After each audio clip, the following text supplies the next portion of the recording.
एक जंगल में एक खूंखार बाघ रहता था। उसका एक बेटा भी था। वह बहुत शातिर भी था। वह जंगल के जानवरों को बेवजह ही मार डालता था। कई बार वो अपने बेटे को शिकार करना सिखाने के बहाने कई जानवरों को मार डालता। देखो बंटी बेटा, ऐसे करते हैं शिकार। आ गया ना मजा शिकार करने में। हाँ हाँ बाबा, बहुत मजा आया। उसी जंगल में एक शेर भी रहता था।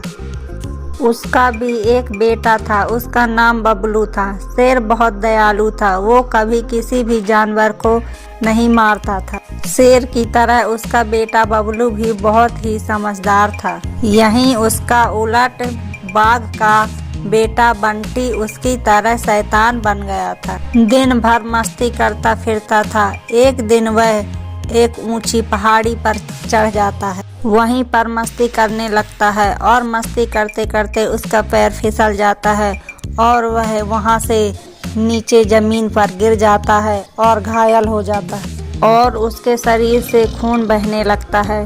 तभी वहां से वह शेर गुजर रहा होता। जब वह बाघ के बेटे बंटी को घायल अवस्था में देखता है तो वह तुरंत उसकी ओर भागता है। अरे ये तो बाघ का बेटा बंटी है, बहुत घायल हो गया है।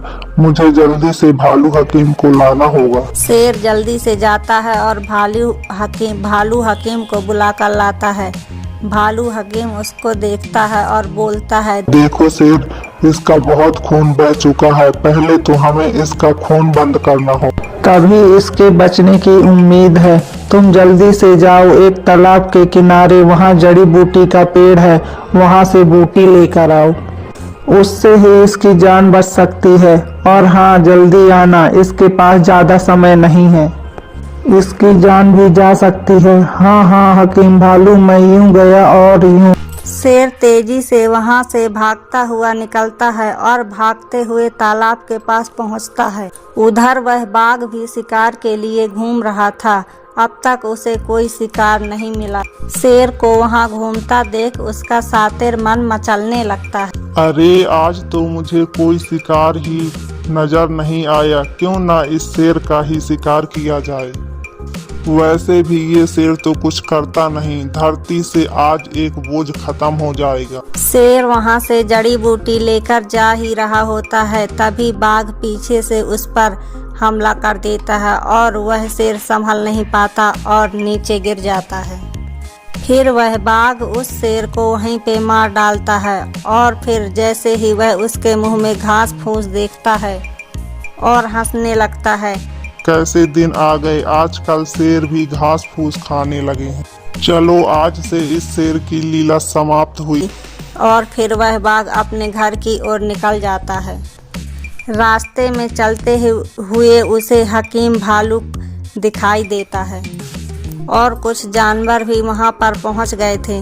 अरे ये भीड़ कैसी, चलो मैं भी देखता हूँ। वह बाघ हकीम भालू की तरफ जाता है और वहां जाकर देखता है उसका बेटा बंटी घायल पड़ा हुआ। अरे अरे, मेरे बेटे बंटी को क्या हुआ है? वो कैसे इतना घायल हो गया? बाघ भाई, तुम्हारा बेटा पहाड़ी से नीचे गिर गया है, इसलिए वो इतना घायल हो गया है। फिर तुम सब लोग ऐसे खड़े होकर देख क्यों रहे हो? हकीम भालू, तुम इसका इलाज क्यों नहीं करते हो? अरे बाघ भाई, मैंने शेर को कुछ जड़ी बूटी लाने को कहा था, लेकिन इतनी देर हो गई, वो अभी तक वापस नहीं आया। लगता है अब तुम्हारा बेटा बचेगा नहीं। अब बाघ अपना सर पीटने लगता है।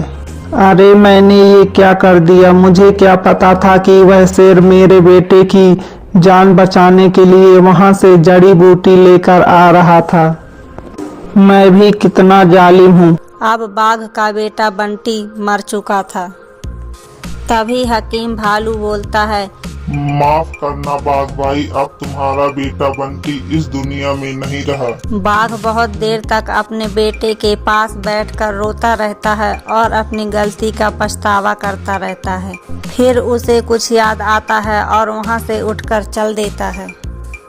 फिर वह बाघ सीधा शेर के बेटे बबलू के पास जाता है और उसे पूरी बात बता देता है। बबलू बेटा, आज तक मैंने बहुत गलतियां की, लेकिन अब मैं सुधरना चाहता हूँ। अगर तुम चाहो तो मुझे अपना पिता ही समझो। अब से मैं तुम्हारा ध्यान रखूँगा, तुम्हें कोई तकलीफ नहीं होने दूँगा।